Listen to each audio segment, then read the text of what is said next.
បានយកឃើញថាចេះលោកគ្រូអ្នកគ្រូគាត់តែងតែមានគំនិតសំខាន់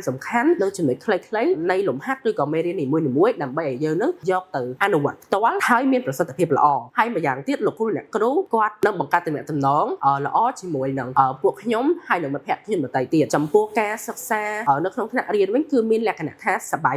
អត់មានភាព stress អត់មានអីទេហើយចំពោះលំហាត់ថ្មីឬក៏លំហាត់ណាដែលពួកខ្ញុំអត់ចេះហ្នឹងគឺខ្ញុំចាប់ផ្ដើមយកទៅពិភាក្សាជាមួយមិត្តភក្តិរួមថ្នាក់សួស្តីអ្នកទាំងអស់គ្នាខ្ញុំឈ្មោះច័ន្ទមេងហួរ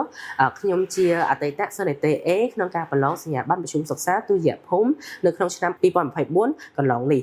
បច្ចុប្បន្នខ្ញុំជានិស្សិតរៀននៅសាកលវិទ្យាល័យវិទ្យាសាស្ត្រសុខាភិបាល Before ខ្ញុំ join នៅ V2 នេះគឺការសិក្សារបស់ខ្ញុំនឹងមានលក្ខណៈសពិលនិងអត់សូវចេះទេហើយការសិក្សាការរៀនសូត្ររបស់ខ្ញុំនឹងគឺខ្ញុំរៀនបែបលក្ខណៈចំណាំហើយអត់យល់នៃខ្លឹមសារនៃមេរៀននេះហើយមួយទៀតនៅពេលដែល before ខ្ញុំ join តដែរហ្នឹងគឺខ្ញុំសិក្សាហ្នឹងគឺខ្ញុំសិក្សាបែបម្នាក់ឯងនឹងអត់ចូលចិត្តបង្កើតទំនាក់ទំនងជាមួយអ្នកដទៃដែលធ្វើឲ្យខ្ញុំហ្នឹងការសិក្សារបស់ខ្ញុំហ្នឹងកាន់តែចុះខ្សោយហើយមានលក្ខណៈថា alone មកអញ្ចឹង after ខ្ញុំមកសិក្សានៅ V2 education នេះគឺខ្ញុំបានយកឃើញថាចេះលោកគ្រូអ្នកគ្រូគាត់តែងតែមានគំនិតសំខាន់នៅចំណុចខ្លីៗនៃលំហាត់ឬក៏មេរៀននីមួយៗដើម្បីឲ្យយើងនឹងយកទៅអនុវត្តផ្ទាល់ហើយមានប្រសិទ្ធភាពល្អហើយម្យ៉ាងទៀតលោកគ្រូអ្នកគ្រូគាត់នឹងបង្កើតទំនាក់ទំនងល្អជាមួយនឹងពួកខ្ញុំហើយនឹងមិត្តភក្តិខ្ញុំដទៃទៀតហើយចំពោះការសិក្សានៅក្នុងថ្នាក់រៀនវិញគឺមានលក្ខណៈថាសប្បាយអត់មានភាព stress អត់មានអីទេហើយចំពោះលំហាត់ថ្មីឬក៏លំហាត់ណាដែលពួកខ្ញុំអត់ចេះហ្នឹងគឺខ្ញុំចាប់ផ្ដើមយកទៅពិភាក្សាជាមួយមិត្តភក្តិរួមថ្នាក់ដើម្បីរកឲ្យចម្លើយដោះស្រាយនៅលំហាត់នោះហើយ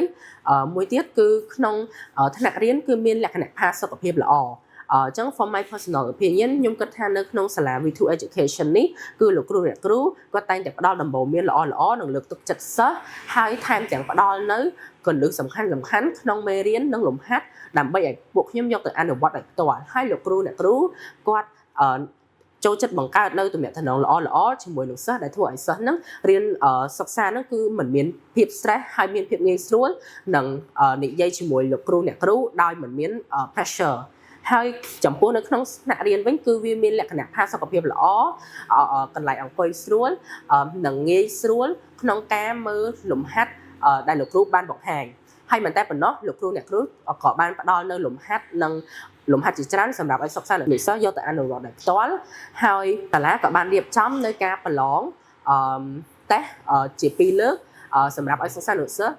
តេស្តសមត្ថភាពរបស់ខ្លួនឯងមុនការប្រឡងសញ្ញាបត្រមធ្យមសិក្សាទុតិយភូមិពិតប្រាកដដោយកំណត់ពេលវេលាច្បាស់លាស់និងសំណួរឬលំហាត់ត្រឹមត្រូវនៃការប្រឡងមែនតើអញ្ចឹងជាចុងក្រោយគឺបើសិនជាអ្នកទាំងអស់គ្នាកំពុងតែស្វែងរកនៅ